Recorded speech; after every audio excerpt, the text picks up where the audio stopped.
ng pagbangon. Ikaw, oo ikaw, sasama ka ba?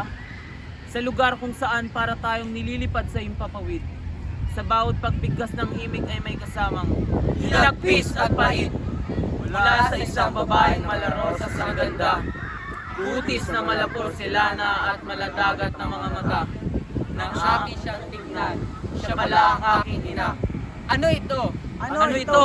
Bakit parang may pumapatak sa aking katawan? Mga matang kinagigiliwan, ngayon ay luwaan. Habang maganyang inahaplos ang aking katawan, malakas na bumukas ang pinto at pumasok ang lapastangan. Aking nakita ang mga matang puno ng kalaswaan.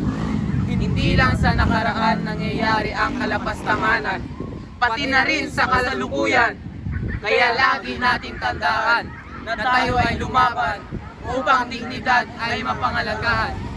Himig ng pagbangon!